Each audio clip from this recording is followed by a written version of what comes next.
जो ये देश का मनवादी ढांचा है, जो इस देश की ब्राह्मणवादी व्यवस्था है, वो सच को बर्दाश्त नहीं कर पाती, वो संविधान को बर्दाश्त नहीं कर पाती, क्योंकि संविधान इस देश में बराबरी का हक देता है।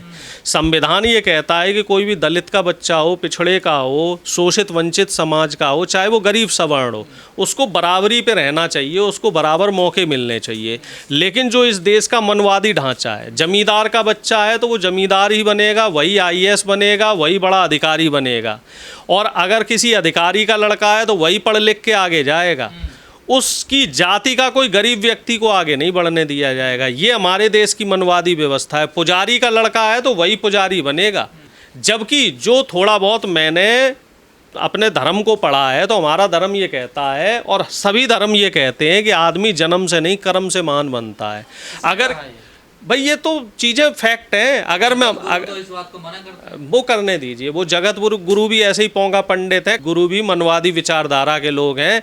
बताइए, अब वो उस पर बात आ गई, वो कौन सा राम भद्राचार्य है ना, वो क्या कह रहा है कि मैं 99% लेके आया फिर भी मेरा सिलेक्शन नहीं हो रहा है। एक दलित 1% लेके आता है, उसका सिलेक्शन हो जाता है। को उस अल्पज्ञानी व्यक्ति को जरा समझाया जाए कि आरक्षण कोई गरीबी उन्मूलन कार्य, आरक्षण को पहले समझना पड़ेगा। पहले आपको देश के संविधान को, देश का जो ढांचा है संवैधानिक, उसको समझना पड़ेगा कि आखिर आरक्षण इस देश में क्यों लगाया गया। इसलिए लगाया गया क्योंकि इस देश में शोषित वंचित समाज, जिसे हर कदम पर, हर जगह पर प्रताड़ना झेलनी पड़ती है, वो समाज में बराबरी पे आ पाए। अब लोग कह रहे हैं कि आर्थिक आधार पे आरक्षण होना चाहिए। कितनी मूर्खता पर पूर्व व्यक्ति बात है। आर्थिक आधार पे अगर देश में आरक्षण हो गया तो भाई साहब, जो व्यक्ति निचले पायदान पे बैठा है सामाजिक दृष्टिकोण से, उसको तो कभी बराबरी का हक ही नहीं मिल पाएगा। और ये अनुराग ठाकुर जैसे लोग, स्मृति ईरानी जी जैसे लोग, कंगना रनौत जैसे लोग, ये जो मनवादी व्यवस्था के लोग हैं, ये लोग ही देश में जो पहले 5000 साल से इन्हीं लोगों का तो कब्जा था। अरे हमारे जो पूर्वज हैं, उनका ऐसा ऐसा शोषण हुआ है, उनके ऊपर ऐसे ऐसे अत्याचार हुए हैं। कम से कम हमें पहले उस सामाजिक रूप से बराबरी पर तो लेके आओ। तो है 75 साल हो गए देश को आजाद, अब भी रोते ही रहोगे। अब तो बराबरी है, सबको बराबर। कहाँ बराबरी है? आप ये बताइए कि गुजरात में अब एक दलित नाई की दुकान पे बाल कटवा पा रहा है। अभी भी कई ऐसे हजारों गांव ऐसे मिलेंगे जहाँ पे गरीब व्यक्ति, जो दलित शोषित वंचित समाज का व्यक्ति, वो मूछ नहीं रख सकता, बराबर चारपाई पे नहीं बैठ सकता, साथ में खाना नहीं खा सकता। और आप कह रहे हो देश को 75 साल हो गए। ऐसे तो 75,000 साल हो जाएंगे तब भी देश में बराबरी नहीं आएगी, क्योंकि जब तक इस तरह की मनवादी व्यवस्था की सरकार इस देश में चलती रहेगी, जो जातीय विषमता को बढ़ाती रहेगी, तब तक देश में कभी भी संविधान को अच्छी तरीके से लागू नहीं हो पाएंगे। हिंदू धर्म तो कहता है ना, ऊंच नीच रहनी चाहिए, तभी हिंदू धर्म नहीं कहता। हिंदू धर्म नहीं कहता। ये हिंदू धर्म को बनाने वाले जो धर्म के ठेकेदार हैं, जो ये पुजारी लोग हैं, पंडित लोग हैं, ये जो धर्म के ठेकेदार लोग हैं, ऐसे ही मुसलिम आचार्य कह रहे हैं कि कोई कर्म से ब्राह्मण नहीं होता, जन्म से ही ब्राह्मण होता है। वो व्यक्ति बेवकूफ़ है। जो व्यक्ति अपने आप को जन्म से महान मानता है, मेरी नज़र में वो व्यक्ति इंसान हो ही नहीं सकता। वो व्यक्ति इंसान नहीं हो सकता है, क्योंकि आदमी की पहचान कर्म के अनुसार ही होती है। अगर आदमी के कर्म अच्छे हैं, पढ़ने लिखने में तेज है, तो वो तरक्की करेगा और उसको मौका मिलना चाहिए। यादव जी, एक आखिर में सवाल ले लेते हैं। बिहार में अधिकार यात्रा राहुल गांधी जी और पूरा इंडिया गठबंधन निकाल रहा है। आज कांग्रेस के दफ्तर पर हमला हो गया। वहाँ पर देखो, पुलिस तो इसमें ढिलाई थी। पुलिस का पूरा षड्यंत्र था कि बीजेपी के इतने उपद्रवी कार्यकर्ता और आतंकी टाइप के लोग आ गए, और हमारा जो वहाँ मुख्यालय था पटना में, सदाकत आश्रम में, उस पर हमला बोला, तोड़फोड़ करी, वहाँ अंदर लूटपाट करी, कई लोगों को पीटा, और उसके वीडियो भी वायरल हो रहे हैं, और कोई भी कानूनी कार्रवाई नहीं हो रही। पुलिस वहाँ पे मूक बनी हुई बैठ कह रही है हम जांच कर रहे हैं, हमें पता भी नहीं है। जांच क्या? जब सामने आपके पास वीडियो फुटेज है तो क्या जांच है? जो उसमें कार्रवाई में जो लोग लिप्त हैं, उनके ऊपर आप उनको जेल की सलाखों में डालिए ना, फिर उसके बाद जांच करते रहिए। राहुल जी की यात्रा से पूरा बिहार का जो बीजेपी और एनडीए गठबंधन है वो हिला हुआ है। सबके सब डर गए हैं। जो अपार जनसैलाब आ रहा है, आप देखो ना, उसकी 1/4 भीड़ आप मोदी जी की किसी रैली में ला के दिखा दो।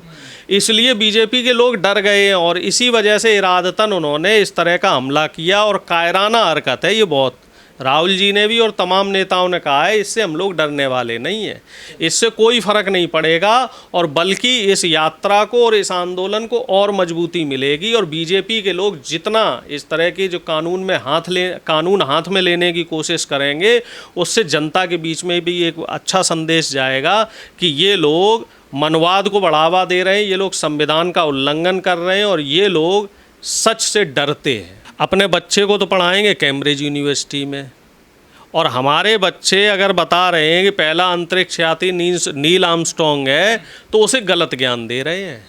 सारे बच्चों ने बोला कि पहला अंतरिक्ष यात्री नील आर्मस्ट्रॉन्ग था, इसका मतलब उस स्कूल में बढ़िया पढ़ाई हो रही। लेकिन अनुराग ठाकुर जी को ये बात हजम नहीं हुई कि जो गरीब बच्चा है, जो मिडिल क्लास का बच्चा है, वो आखिर पढ़ कैसे रहा है, उसे सही ज्ञान कैसे है। तो उसे भ्रमित करने के लिए बजरंगबली को पहला अंतरिक्ष यात्री बता दिया। ये सरासर हमारे धर्म का और आस्था का अपमान है। धर्म, हमने पहले ही कहा है, हमारा मानना है कि धर्म आस्था का विषय है, उस पर राजनीति नहीं करनी चाहिए। क्या पता अनुराग ठाकुर ने खोज करी हो, क्या पता वही हो पहले, सच भी तो हो सकता है। ठाकुर की अगर ऐसी खोज है तो अपने बच्चों को विदेश में क्यों पढ़ा रहे हैं? विदेशी ब्रांड की मोटरसाइकिलें चलाते घूमते हैं अनुराग ठाकुर। अब मुझे ऐसा लग रहा है कि अगला नंबर अनुराग ठाकुर का ही है। पिछली बार इस तरह के विवादित बयान देने में जो नंबर 1 थी वो स्मृति ईरानी जी थी। इस बार अब ये अनुराग ठाकुर जी हो गए, तो वो भी, उनका भी पत्ता साफ हो गया। क्योंकि जिसका विनाश आ जाता है तो उसका दिमाग उल्टी दिशा में चलने लग जाता है। नई खोज करते हैं ना। एक इनके और पहले नेता थे, वो शिक्षा मंत्री भी रहे, उन्होंने कहा कि गणेश की सर्जरी हम लोगों ने की, सबसे पहले देखी। बताइए, सारी सर्जरियाँ, सारे इन्वेंशन हमारे यहाँ हुआ, लेकिन नोबेल प्राइज़ हमारे यहाँ कितने लोगों को मिला है वो आप गिनती से देख लोगे। एक CV रमन को मिला जी साइंस के लिए। अब तक कितने साइंस और टेक्नोलॉजी के आविष्कार हमारे यहाँ हुए? मुश्किल से 2% हुए होंगे। लेकिन सब कुछ जो पुरानी खोजें हैं, पुष्पक यान देख लो, सब चीज़ें देख लो, वो सब हमारे यहाँ हो गई। अब मैं ज़्यादा कुछ बोल दूंगा तो मुझे कह देंगे लोग, बाग कह देंगे तुम बसाव अधर्मी हो, तुम हिंदू विरोधी हो, तुम देश विरोधी हो, तुम सनातन विरोधी हो। कोई मुझे नीला कबूतर कह देगा, कोई पीला कबूतर। नेता को कहा जाता है राहुल गांधी सनातन विरोधी है। बस बिल्कुल, सच लोगों से हजम नहीं होता। अगर नहीं दिखाना चाहते थे तो जो झूठ है उसको क्लेम मत करिए। और अगर आप सही में इस यूनिवर्सिटी के होते, जिस यूनिवर्सिटी की आप होने की बात कर रहे हैं, तो आप इस यूनिवर्सिटी की हालत ऐसी नहीं बनाते जो हालत आपने बना दी। दिल्ली यूनिवर्सिटी में हर साल लगातार फ़ी हाइक हो रहा है। दिल्ली यूनिवर्सिटी में हर साल देश का गरीब छात्र नहीं पहुंच पा रहा है। दिल्ली यूनिवर्सिटी में जो छात्र पहुंच रहा है उसको लगातार शिक्षा का स्तर घटता जा रहा है। अगर प्रधानमंत्री मोदी इस यूनिवर्सिटी के हैं, जो वो क्लेम करते हैं मगर साबित नहीं करना चाहते हैं, अगर आप ये क्लेम पे भी ईमानदारी दिखाइए तो इस यूनिवर्सिटी के प्रति कुछ काम कीजिए, इस यूनिवर्सिटी की जिम्मेदारी लीजिए। आप आकर इस यूनिवर्सिटी में जब आप आते हैं तब आप भाषण देते हैं कि हम पटेल चेस पे चाय पिया करते थे, यहाँ पर ये किया करते थे। ऐसे ऐसे रेफरेंसेस देते हैं जो 1979 में तो एग्जिस्ट भी नहीं करते थे।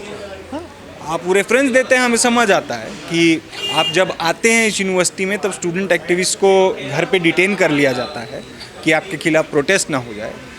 हमारी यूनिवर्सिटी का तो ये कल्चर नहीं है सर। यहाँ पर हमारी यूनिवर्सिटी में तो लोग खुल के घूमते हैं, खुलकर अपनी बात रख सकते हैं। आपके आने के लिए हमारी यूनिवर्सिटी में स्टूडेंट एक्टिविस्ट को अगर हाउस डिटेन कर लिया जाएगा तब तो हम बिल्कुल मानते हैं आप हमारी यूनिवर्सिटी के नहीं हैं। तब अपना डिग्री जब आप दिखाएंगे तभी हम मानेंगे। अभी हमें इस तरह का आपका जो भी झूठा क्लेम है उस पर हम नहीं विश्वास करेंगे। यूनिवर्सिटी पे अगर नरेंद्र मोदी ने एक चीज़ क्लेम करके फेंक दिया है मार्केट में, तो अब हर तरह से उस झूठ को छुपाने का तो दबाव होगा ही। नरेंद्र मोदी अपनी डिग्री क्या, नरेंद्र मोदी तो PM केयर्स फंड का झूठ भी छुपा लेते हैं। नरेंद्र मोदी तो बालासोर घटना का भी झूठ छुपा लेते हैं। नरेंद्र मोदी तो इतने बड़े बड़े स्कैम देश में हो जा रहे हैं। हाँ, राफेल का झूठ छुपा लेते हैं, डिमोनेटाइजेशन का झूठ छुपा लेते हैं। तो उसके लिए अपनी डिग्री छुपाना क्या बड़ी बात है उस आदमी की? जिस तरह का पावर कंसंट्रेशन उन्होंने अपने हाथ में किया है कि झूठ को झूठ कहते रहा जाए और एक समय पर झूठ सच में बदल जाए, उनके लिए तो कोई भी झूठ को छुपा देना बड़ी बात नहीं। मगर ये बात ज़रूर है कि देश का बड़ा आवाम, हमारी यूनिवर्सिटी के स्टूडेंट्स इस झूठ को पहचानते हैं। आप प्रूव नहीं कर पाएंगे कि आप इस यूनिवर्सिटी के थे, वो हम जानते हैं। मगर ये यूनिवर्सिटी के स्टूडेंट्स तो समझते हैं कि आप यहाँ के नहीं थे और वो आपका और कुछ नहीं तो इस यूनिवर्सिटी के प्रति आपका जो रवैया है उससे ही समझ आ जाता है। उनका ये कहना है कि उनकी दिल्ली यूनिवर्सिटी की इच्छा है, वो दिखाए ना दिखाए, वो कंपलसरी नहीं है दिखाना। बिल्कुल हो सकता है कंपल्शन ना हो, हाँ, मगर जो सवाल है कि प्रधानमंत्री मोदी क्लेम कर रहे हैं, कुछ चीज़ क्लेम कर रहे हैं, आप देश के प्रधानमंत्री हैं, आप देश में सबसे ऊंची पोजीशन पे, तो उस पोजीशन का मान तो आपको रखना होगा, उस पोजीशन का सम्मान तो आपको रखना होगा। आप जाते हैं, आप तपस्या करने जाते हैं तो वहाँ पे 100 फोटो खिंचा लेते हैं तब आपकी निजता नहीं हनन होती है। पहाड़ों में जाएंगे तो 20 कैमरा का क्रू लेकर जाएंगे, वहाँ पे निजता नहीं है। हाँ, स्पिरिचुअलिटी आपकी इतनी पब्लिक है कि किसी तरह वोट बढ़ जाए, मगर जो खुद ही का झूठ पकड़ा जाएगा तो निजता का सवाल तो एकदम बोगस सवाल है। हम तो तमाम जगह पे देख रहे हैं, अभी सिद्धार्थ वरदराजन पे, वायर के साथियों पे ये हुआ, करण थापर पे ये हुआ, अभी तमाम जर्नलिस्ट जो बिहार में SIR के चलते जो स्कैम हो रहा है उस पर जो लोग बात कर रहे हैं उन पे हो रहा है, तमाम एक्टिविस्ट पे, तमाम लॉयर्स पे, स्टूडेंट एक्टिविस्ट पे, हमारी यूनिवर्सिटी के स्टूडेंट प्रियांशु, उन पे UAPA लगा दिया गया है। तमाम जगह पे जो सरकार के खिलाफ बात कर रहा है, जो सरकार से सवाल पूछ रहा है, जो सबसे बुनियादी सवाल भी कि फीस क्यों बढ़ाई जाए, हाँ, गरीब भूखा क्यों सोएगा, इन सवालों को भी अगर देशद्रोह मान दिया जाएगा तो एक समय पर ये जो पुरानी स्ट्रेटजी चलाए जा रहे हैं ये लोग JNU से शुरू किए देशद्रोह का ढकोसला, लगातार लोग एक्सपोज हो रहे हैं, लगातार लोग इस बात को कह रहे हैं कि अगर मोदी से सवाल पूछना देशद्रोह है तो हमें कोई बहुत दिक्कत नहीं है इस बात में। नरेंद्र मोदी असली देश का गद्दार है। नरेंद्र मोदी अमेरिका के सामने चुप होता है, भारत के नागरिक कड़ियों में आते हैं, नरेंद्र मोदी चुप होता है, अमेरिका हम पे टैरिफ लगाता है, नरेंद्र मोदी चुप होता है। नरेंद्र मोदी क्या देशद्रोह नहीं बताने के हमें काबिल ही नहीं।